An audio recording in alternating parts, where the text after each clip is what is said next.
Shattered Worlds is the newest minigame to come to Runescape, and whether you're a brand new player to the game or a seasoned veteran, there's definitely something for you to take part in. Players can find the starting area to Shattered Worlds within the Lumbered Swamp, which hosts the entrance, reward shops, and even a bank to fine-tune your equipment setup before taking part in the minigame. Unique rewards are available for players who progress through Shattered Worlds, but before we get into those, let's get a rundown of how this game works. As previously said, the entrance to Shattered Worlds is within the Lumbered Swamps at the southern tip. Once in the starting area, you'll be given two options. Your first option is the blue portal, which brings you into the ladder system and lets you fight through waves of enemies within various worlds of various difficulties. The second is the challenge portal, boasting weekly challenges for players who fill up for the task. Let's jump into the blue portal to start the main part of Shattered Worlds. Now, currently I have worlds unlocked, but a new player to the minigame will see no worlds unlocked under the World Select section. Presets can be made to assist you with loading out your gear setups, and for people who want to use provided gear, there's an option for that as well. Selecting Equip Me and Feed Me grants the player with some free tier 60 gear along with decent food. Now that you're within Shattered Worlds, you'll be given the task of defeating 75% of the enemies within your world as quickly as possible in order to advance towards the next world. This is a repeatable task of every world as of now, but possibly a different task could become available in the future, I suppose. As you ascend worlds, you'll notice the difficulty of the monsters within the world start to rise, with buffed HP, defense, and attack stats becoming increasingly higher. Along with the enemies, there are also buffs both negative and positive that you'll be selecting before you enter each Shattered World. Some of these will half your healing abilities of food, while some will grant you anima after each monster kill. Anima is the currency used within Shattered Worlds to buy your rewards. Anima is also rewarded every 5 worlds by looting a chest that is presented to you, as well as bonus anima rewarded for reaching your personal record high world each time you climb higher. The reward shop is where you can start to spend your anima that you've gathered within the minigame. Rewards include new slot items, sigils, which grant some specific buffs for Slayer, 2 new combat abilities, one for melee, one for range,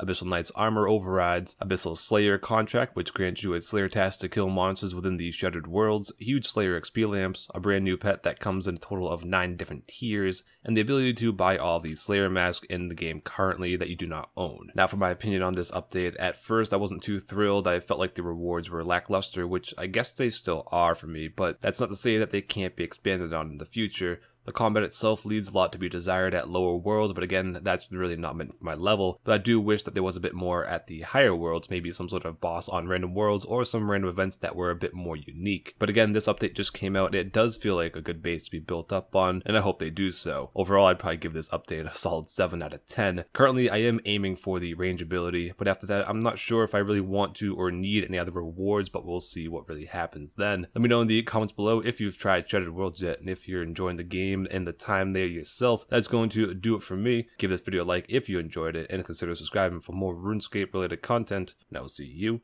in the next one.